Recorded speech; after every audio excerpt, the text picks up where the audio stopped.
Hi guys, welcome back. Scatlink here, we're off for more of Legend of Zelda, A Link to the Past. And in the last episode, we went to the ice cave that Sahasrara told us to go to before we went to go grab the Book of Medora in order to find the ice rod and a golden bee. Then we head to the desert palace where we met Sahasrara's brother, telling us about the Book of Medora in order to actually enter this place, which we did ahead of time because I know better.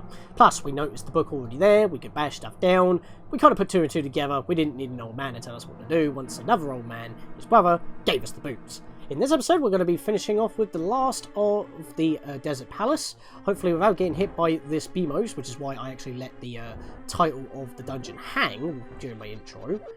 And we got flying tiles. Yeah, this is fun time. Guess what? In other Zelda games, you can pretty much just hold out your shield. But since our shield's always hung out, it don't really work in this game. But what you can do is hide in open doors of the room, as long as the doors don't shut. And you can just wait it out. The thing is, for the most part, that you will have to wait for all the tiles to be gone in order for doors to open. But we already got our key. So let's just flee before that gets done, because we don't have to wait. Okay, one little thing that always irks me about this room, this bridge is obviously just to, you know, signify that, oh, that was the room you were underneath beforehand, and you're heading backwards on yourself. The thing is, there, later on, when we can actually fall down holes and it shows the floor beneath, why is it not that texture? Because those tiles look exactly as the tiles we're walking on, which we go back downstairs pretty much, you know, isn't, because it's a tile-based room, so they're going to be squares. But even so, those circles should be a lot smaller, because they're the same size as this, and it don't make sense. That's my one gripe, and they didn't fix it in the GBA version, and everywhere else in the game where they do this sort of thing, it makes sense visually. This is the only room that don't, and it's the first room that does it. It really irks me. So we've got more cabbages to take out. Yeah, I know their original name, but I call them cabbages. I made mention of that within the Eastern Palace, but hey, look, that guy's just... What's with these cabbages doing the Scatman? Or enemies in general that are blue? More like they're blue dabba-dee-dabba-die, but there we are. Yeah, we just paralyze them. Yeah, the boomerang doesn't really kill a lot of enemies. It's kind of annoying. From what we've learnt in the last episode, lighting torches doesn't seem to be helpful, so we're not gonna bother. It's a shame that these guys actually drop a lot of rupees since we still have a full wallet. I only got to a full wallet a little bit earlier than I would have intended because of the two shiny rocks we found pretty much back to back outside of our own house. That's what we need. Yeah, so lighting up all the torches, unless it would have spawned a chest with a key, that wouldn't have made a difference. And we need another key! There's the key! So we don't once again need to worry about the tiles. Although I do need to worry about my health. I'm not looking pretty healthy. I'm getting a little bit complacent. I'm talking too much. I don't normally play this game while talking. I guess that's one thing I need to go back to doing while practicing. Practice what I'm going to say, and then I'll be in the correct mindset and not derping like a moron. Take that, Igor! You're nothing. We're getting a lot of magic. A lot of arrows. Well, we needed arrows to take out the Igor, but... Wait, hang on a minute. The map says we can go further, but the room ends here. Easy telltale way on knowing that you're being gypped. Notice at the edge of the wall where you actually have tiles for the edges.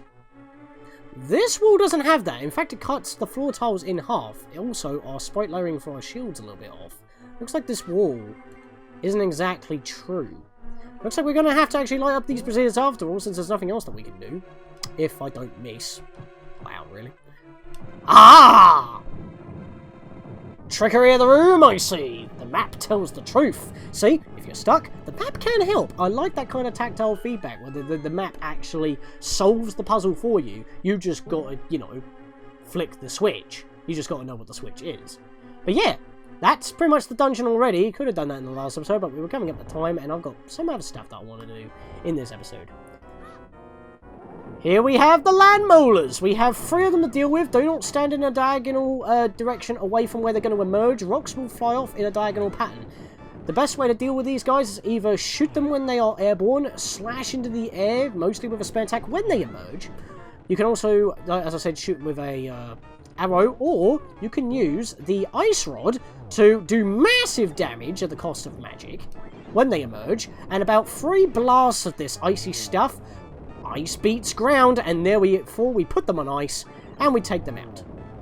Now, when there's only one left, while they're dying, they won't actually spit out any rocks because of sprite limitations, but once the last one is here, I've run out of magic. That's a shame. As you just saw right there when I paused, when they emerge, they shoot 8 rocks in all the cardinal directions as well as diagonal. So, that's a thing. I missed. I fired, and then I missed. I'm going to take the hit. Oh, no, I didn't even need to take the hit. That time I just took a hit because I'm dumb. Right, let's stand here. Yibbish! Nah, pants. Health's not looking good right now, so I'm trying to play a little bit... That was quick! Okay, you know what? Bap him! I actually lived on that one. At least with the knockback from when you're doing this, when you're hitting him with your sword, it does help. For the most part, if you hit him from a diagonal, you're being pushed out of the way of the rocks, so I'm just going to use spin attacks. Spin attacks do double damage, like I said before. The rocks are only doing half a heart damage, so that's not that big of an issue. And he could have post-mortem killed me then.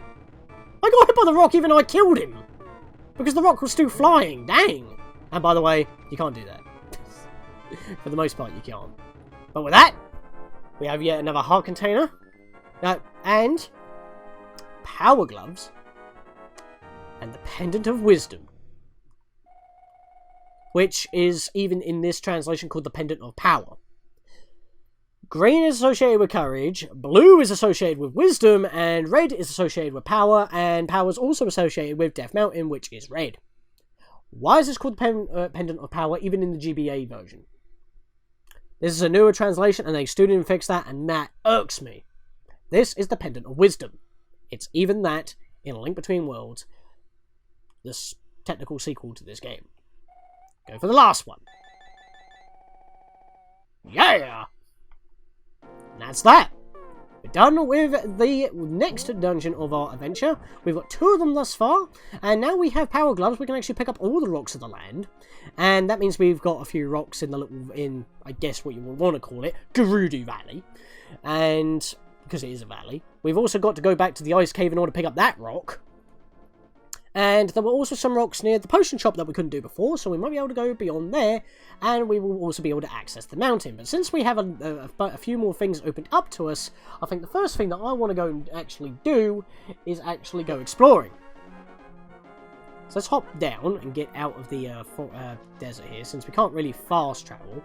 Well, unless if I want to save and quit and walk back to either the Sanctuary or Link's house, as I've already mentioned. As I've said, we've got a few things in this valley. Also, there was a monolith up there. I didn't point that out in the last episode.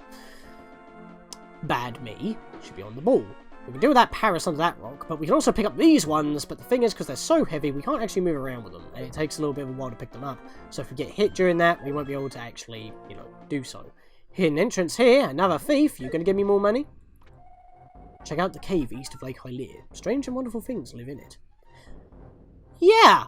If you didn't take Sahasrah's advice and go there before going to the Desert Palace to use the Ice Rod against the boss, this guy, once you have the Power Gloves from the Desert Palace, will tell you once again where the Ice Rod is. So the game is really telling you to go to that end of Lake Hylia, which we'll be heading back to, as I've already mentioned. But, the game is trying to give you the tips. It's just if you want to take them, and you don't have to.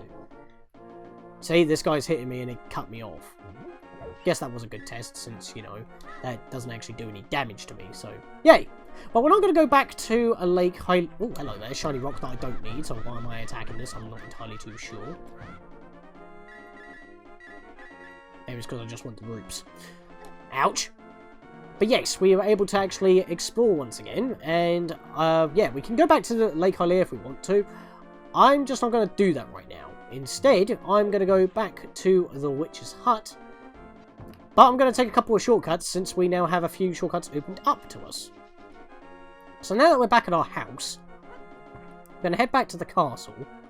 And where we were fighting those red spear dudes before, we want to go past those soldiers and deal with the rock that we couldn't do before. Oh yeah, you want to go for round 2, mate? You know what, I'm not even going to deal with you, I'm going to bypass you. Bye-bye! And there we are back at the quarry. That's what I call this area anyway. The place of Octoroks. Eastern Palace, Hyrule Castle, don't need to worry about that. We're heading to Mainlands. So yeah, as you can see, it doesn't take very long at all to get around Hyrule. You don't need fast travel, because with the Pegasus shoes, that's more than enough to get around. We don't even need to worry about the bushes anymore. We can just pick up the rock and get him out of the way. lone soldier there. He must have a sad time. It's quite quiet for him. Double dial, tall and trouble. Fireburn and cauldron bubble. Making mushroom brew, I am. Good for you, Mabel. I'm going to be moving on upwards because I can go upstream to the Zora's waterfall. And if we remember what someone actually said in the bar at Kakariko, they said that there was a beautiful lady at the mouth of the waterfall. And someone also mentioned that we might gain the ability to the powers of a Zora if we go up here as well. Waterfall Wishing's just around the corner. I do not understand what this is down here. 2 greyed out bushes that drop nothing. Weird patch of land that's just not used for anything. I don't understand what that's there for. It's just blank. It's just absolutely bare. Considering I don't actually know why the grass is dry around here as well. It's at the mouth of the waterfall. I guess it's because it's on a ledge? I don't know. Well, here's the mouth of the waterfall. Can't really go to that waterfall. We can't swim. But if we get the powers of a Zora, which would donate that Zora's swim, we might be able to gain the power to swim. So, let's head on upwards over this way and see what we can do. Well, these Zoras do not look, well, I would say not how we know them as today, but this is how they were. And yeah, they shoot fireballs. Interesting. Okay, that's going to happen sometimes. Also, these Zoras, when defeated, can drop bombs as pickups. Don't ask me why. And if you knock them... Flipping hell, where'd he go? He just flew off screen. I don't remember that happening. Normally you whack them. Well, these ones are the normal ones. But yeah, normally they surface like that. You whack them and they get stunned and you can pick them up and chuck them like that. But that's a bit odd. Ouch. Takes a couple of hits to kill them. Yeah, you can kill Zoras in this game. But, you know, they are, for the most part, normally treated as enemies. No, this isn't the way to go. But yeah, for the most part, they can drop bombs, and they have no relation to bombs. You can't even use bombs when in the water, for the most part. So, yeah, that's really strange. And you can't paralyze them either with the boomerang. So, we can't block their shots either. What's going on? Oh, it's Big Bertha. Hello there. Are you King Zora? I'm sorry for fighting your subjects, but they're picking a fight. Haha, what do you want, little man? Do you have something to ask me? I want the flippers. I want to be able to swim. Haha, don't just give away flippers away for free. Not only your life on the line by trying to get up here, but I sell them for 500 rupees a pair. 500 rupees? That's like half my wallet. Good thing I've got a full wallet. What do you want to do? Yes? I have the full wallet. Can't pick up any more money. 1 pair of flippers coming up. I'll give you a free bonus with your purchase. I will let you use the magic waterways of the sea folk, in which links lakes and rivers. Bloody hell, that's a tongue twister. When you see a whirlpool, dive into it.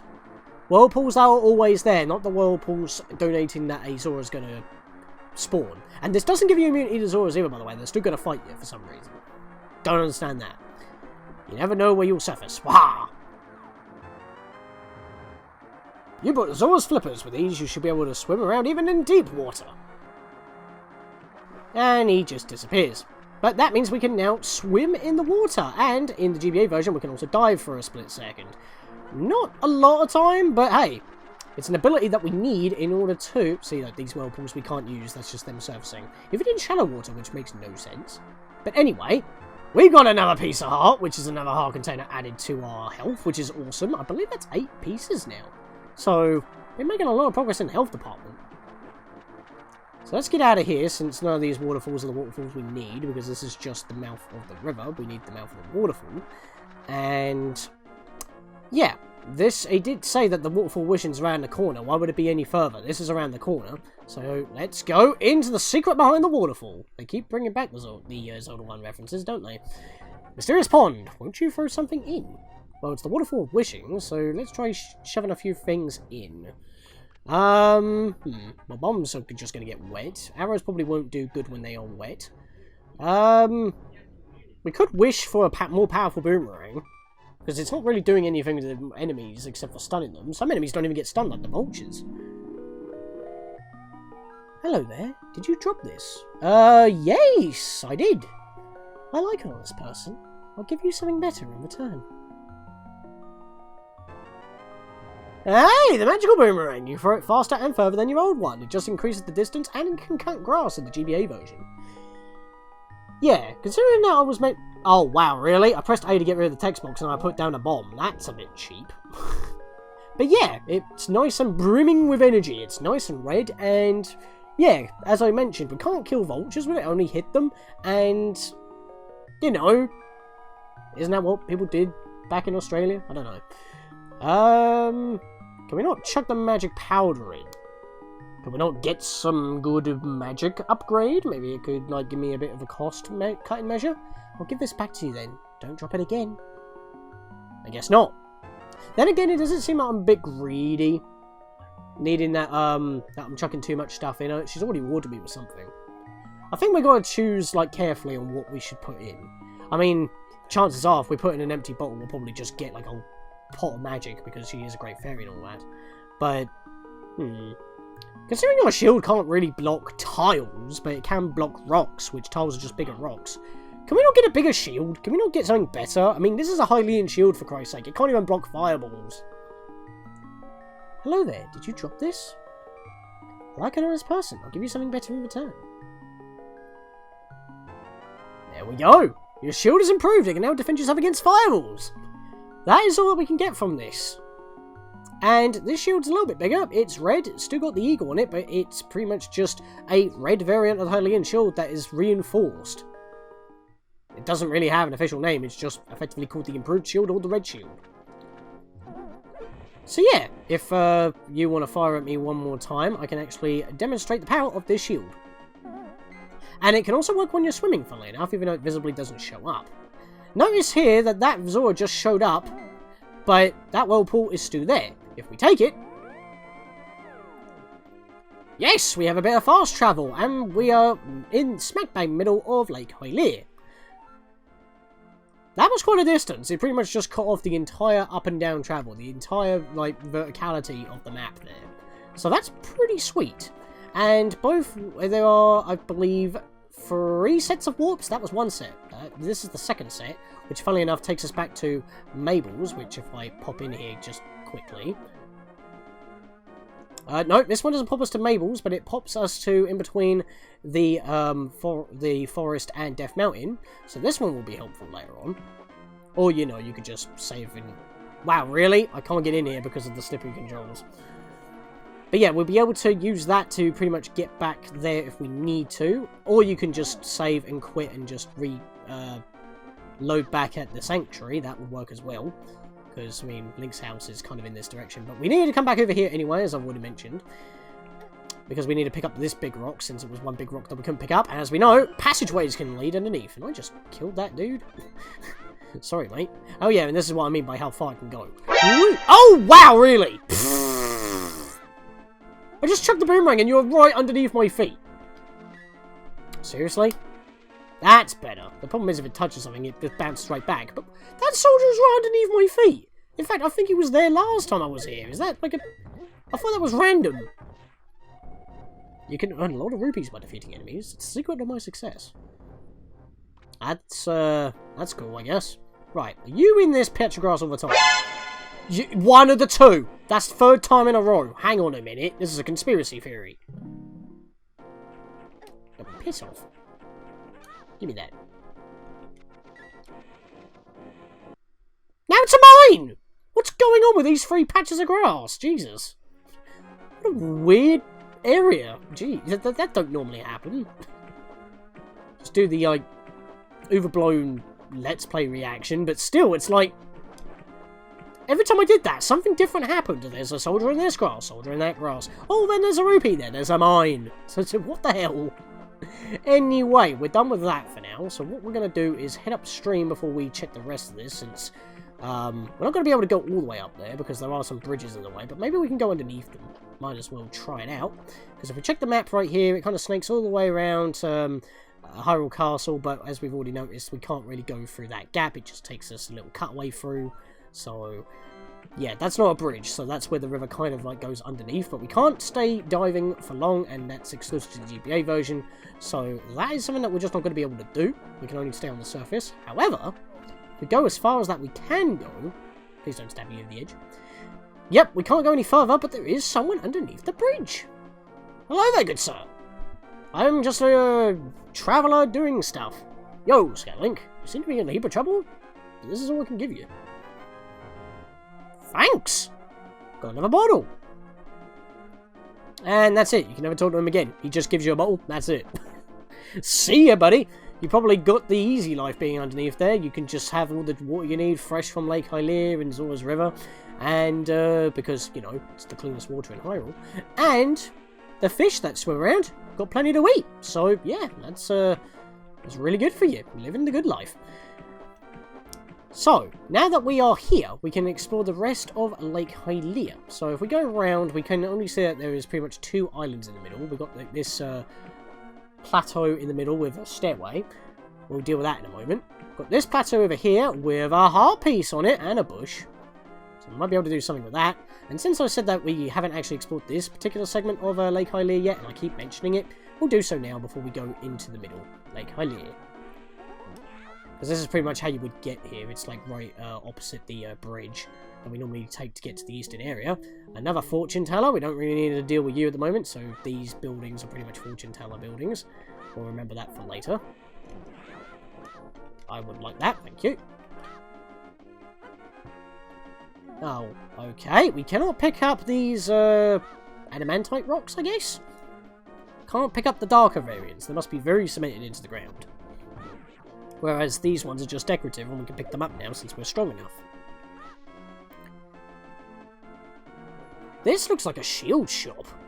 It's the only shop with these patterns on the wall. Guess what? It's just a generic potion shop. Or convenience store, not potion shop. Yeah, but a convenience store in this game normally has a red potion that's slightly overpriced. Recovery heart or 10 bombs. Which, that means that you will never be low on bombs. You can always get bombs whenever. It's just, this is the only store that has these patterns on the wall, and yet, there's no shield of that design. And they don't sell shields. They don't even sell the basic shield if you lose it somehow. So, that always threw me for a loop when I was young, but that's just how it is. Alright, enough putting it off. Let's go see what this island is. Again, we can't pick up one of these rocks. We've already tried. So, what's this? This is an altar. This is a big fairy fountain altar. With no fairy. There's also a cracked wall here. Okay, it wasn't doing the thing with my boomerang. Wasn't making the dang. It was making the ting. Give me that. 4 of them in here. That's not bad. Here's a fairy fountain, but what's going on in here? Pond of Happiness. Throw some rupees in and your wishes will surely come true. Do you want to throw in some rupees? Yeah, why not? I could use a bit of good luck. 20 rupees. Happiness increased by 20 rupees, and by 20 you became happier by 1 step. For your reference, today you will have great luck. Well, that's awesome. Now, here's the thing.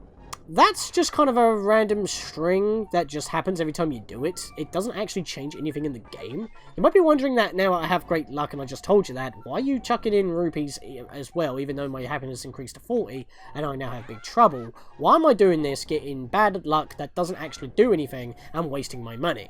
Well, if we cap this off at 100 rupees thrown in, because every rupee is a point of happiness, we're now at a total of 60. Come happier by 1 step, we have good luck. But if we keep pushing our luck, in the face of, stupidity and hopefulness, considering that it's a fairy fountain that actually does have fairies in the next room, maybe if we were willing to spend our life savings, we might be blessed. And to be honest, the reason why I was doing that spin attack all the time is when it holds the frame, that this looks like I'm very knightly, having my sword sheathed on my belt instead of on your back, because that wasn't a thing until Ocarina of Time. So yeah, that's pretty cool there. I will make your wish come true. I want to carry more bombs or arrows. This is how you increase your capabilities on carrying bombs and arrows. There's no bomb bag, she just makes your carrying capability a lot better.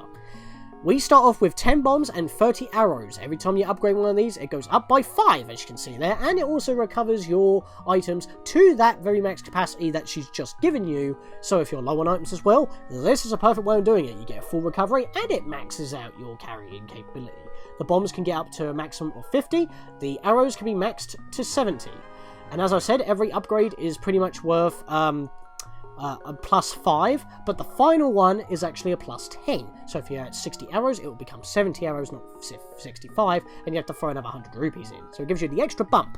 And once you've done it the first time, you can now chuck in 25 rupees at a time, or 50 rupees at a time. And even if you save the game and quit, your happiness will stay the same. So whatever monies you have poured into this fountain will stay there. So you will only get your money back if you try to upgrade something that you cannot upgrade anymore. So for every 100 rupees, we get a carrying capability upgrade, which that whenever we have the money, we want to be coming back and doing this. And I'm focusing on my bombs for now, because I kind of need it, but I'm going to cut until I get all this done, so you don't have to see me do it all. And arrows one more time, so I have 45 arrows, so I can spam the bow a bit more. Now I have pretty much no money. We've spent all of our wallet in this one episode. And you know what? In the next episode, we're going to be pretty much starting off back near the Sanctuary. I can either take the warp from here, or I could save and quit and just load back at Sanctuary, which you can do on either version, the GBA or the SNES version. So with that, guys, I will see you guys then, as we head up to the mountain and do stuff there.